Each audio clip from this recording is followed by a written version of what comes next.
What? Picture. Set it down.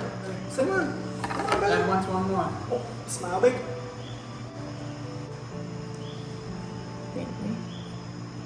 So we're missing the two youngest. What? We're missing the two youngest. Where are they? What does that even mean? Oh, Olivia's upstairs asleep. Who else is alive in this family? What are we talking about? We have a brother and sister, another one. Then we're gonna be a big sister. Really? Katie figured it out. We're getting another. Katie figured it out. Getting another one. Is it a boy or a girl? What do you think? Do we know? Is it a boy? I hope it's a boy. Or a girl. We're getting It's a brother. You guys have a choice in this. Come on. Boy or girl? Please be a girl. It's a boy. You have another brother. It's a boy. Woo! What's his name? David was outnumbered. There was 2 girls and only 1 boy at home. So we brought David some brought David some reinforcements. David, you're gonna have a little brother. Mom, where did babies come from? What? I mean me. Where did I come from? Oh, how did we get you? Mm-hmm. Oh, I love that story. So, Daddy and I had the big brothers, and they were getting grown up, and they were pretty big. And then, all of a sudden, one day, I got a message from my mom on the phone saying that there was a baby that might need a home. And I said, what? Mimi, I'm interested. And I messaged Daddy, and I said, hey, there's a baby. Are you interested in getting a baby? And he said, well, I guess if you're up for it, yeah. And so I said, okay. And so I texted my mom, and she said, oh, Dallin and Amber already said that they would take her. And I said, ah! Anyway, but that was on a Tuesday that we found out about you.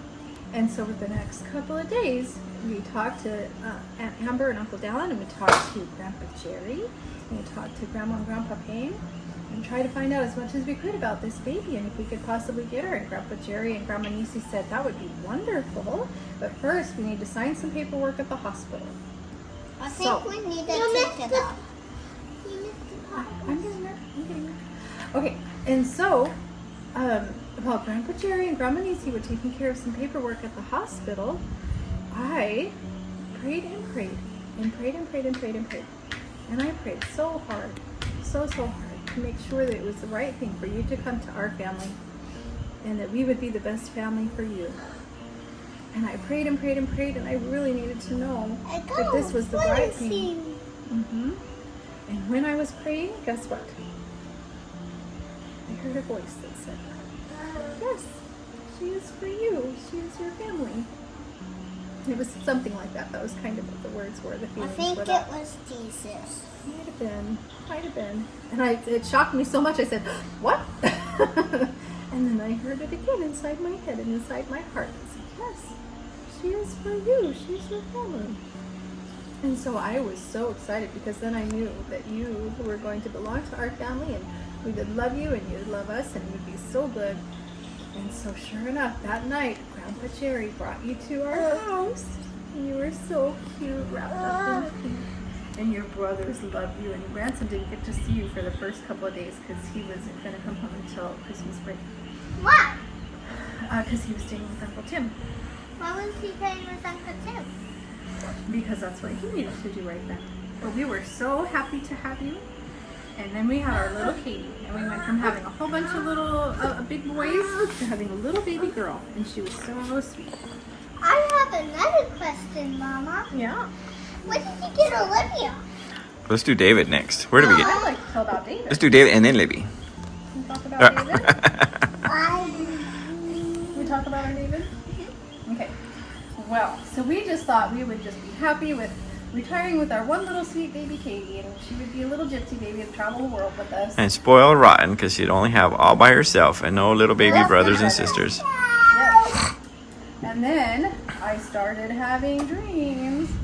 This little one here, this boy kept coming to me in dreams and he would say, "Do you want me?"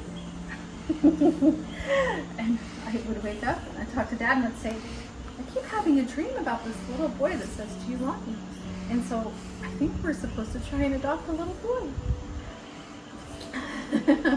And so we put in some paperwork just to kind of get the process started. And but it was basically just working on our home study. And then I got another dream. And that dream, there was the little boy, and he said, "Don't you want me? Do you want me? Like, time is running out. If you want me, you need to hurry fast."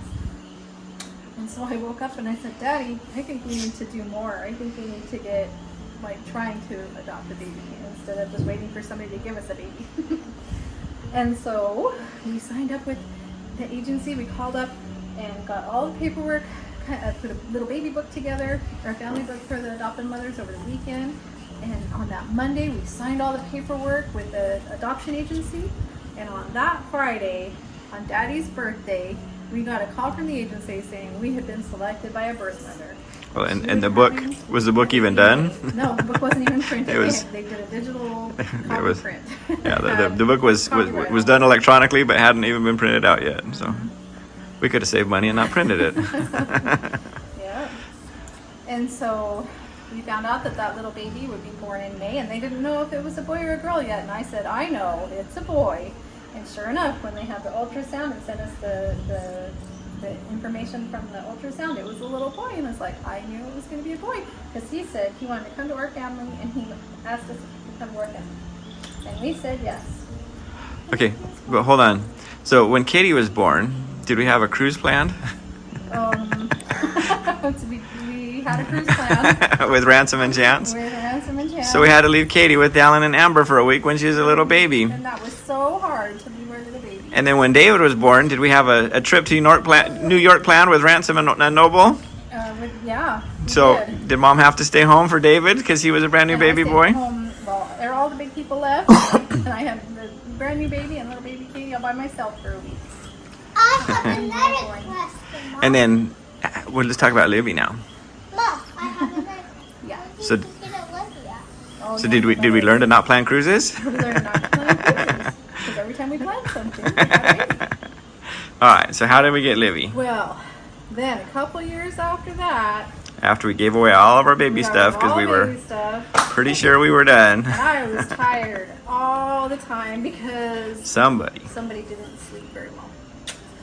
And so, yeah, as a matter of fact, he kept me awake even before we got him. He was waking me up in the middle of the night. So, the way we got Olivia, I thought we were all done, because what more could we need? We had our big brothers, and then we had a sweet little Katie, and we had a perfect little David, and we thought, oh, our family is done. This is wonderful. And I am so tired, so tired. And then when I was reading scriptures and things, I kept getting little thoughts about, oh, maybe you should have another one. And I just laughed and said, oh no, that's a silly thought. I'm not ready. No, that's just silly. And then I really started feeling like we were supposed to be maybe adopting another child, and I said, oh. And then I had another dream, and in that dream, it just made me think a little bit more that we needed to start adopting, to where I finally talked to Dad, and he's like, yeah, sure. I said, Life is not supposed to be easy. okay, all right. And so that night I prayed and prayed and prayed and prayed to Heavenly Father, and I said, Heavenly Father, I am so tired. I don't think I can handle a baby right now. I'm so tired. And we already have such a good family. And the answer that I got, very strong when I prayed, was that you're not meant to be comfortable. You have a very comfortable, good life. And there are children who need a home to go to. So can you please open up your heart and take another baby? So I said, okay, I'll do that. I said, but please help me, because I am so tired. And I love these little babies, and I want to make sure that they get all the attention they need, because babies take up an awful lot of time. Well, so after I'd realized, okay, we're going to do this, the next night I prayed again. And I said, okay, Heavenly Father, we're doing this. And I'll do it. I'm in. But please help me. Please help me. And so that night, or right at the end of that prayer, it was wonderful because I was still feeling kind of like overwhelmed and sad and scared and all that. And all of a sudden, I just kind of had like a whoosh whoosh feeling of all of a sudden, I just felt happy and so happy. I just kind of said, oh, and I smiled. I thought, oh, where'd that come from? And I realized, oh, is that the spirit of the baby that's going to come to our family? I can do that. If that's a happy person, I can have that. We can welcome that into my family. And so then I was happy about it. And in the middle of that night, guess what? Guess what you did? It was about 2 o'clock in the morning. And we came around and jumped on you. Sort of, yeah. The two of you come giggling, walking hand in hand into our bedroom at 2 o'clock in the morning. Hi, Mom. Just giggling. Hi, Dad. I love you. Hi. I love you. I love you. I'm so happy. He said, what? And for probably 2 hours, you were just giggling and happy and saying how much you loved us and how much you loved each other, and you were so happy. And I put it together that same little spirit that came and helped me feel happy had probably visited you too as well, to let you know I'm coming to your family, and it made you so happy. And Libby woke you up, and she wasn't even born yet. And so we put in our adoption paperwork, and we didn't get picked the first week, but we got picked the second week. And that is another miracle. So, And I mean, then- with adoption, I mean, how often does that happen? Oh, That it people get doesn't picked in the ever. first I mean, we were year on an infant or list two. for years and Libby years. wakes me up And all most the people were on time. for at least months. Yeah, no, And that's fast. before we got Ransom, Noble, and Chance, I mean, we were on the infant list for a decade and never got picked. Mom, And we got were- 2 infants in a We row. were ready to go to Ukraine until Civil War broke out to adopt there. I mean, we went through all kinds of things to get kids, and then all of a sudden, the easiest kids in the world are David and Libby. Yep. And Katie was And Katie. even easy because she just fell out of nowhere. And then David and Katie we actually had to put in books for. Yep. So that's how we got our babies. wow. Wait, I have one more question. Uh-huh. How did you get married? That's a whole other story, huh? We'll do that one next. We'll do that later. But tell us how we got to live in Puerto Rico, Mama. I don't want to hear that story. Well, on the very day, we've talked about living different places lots of times, and You should just not never felt listen right to about this. making a choice yet. We're just kind of sitting tight. Just kind of sit where you are and do what you're doing.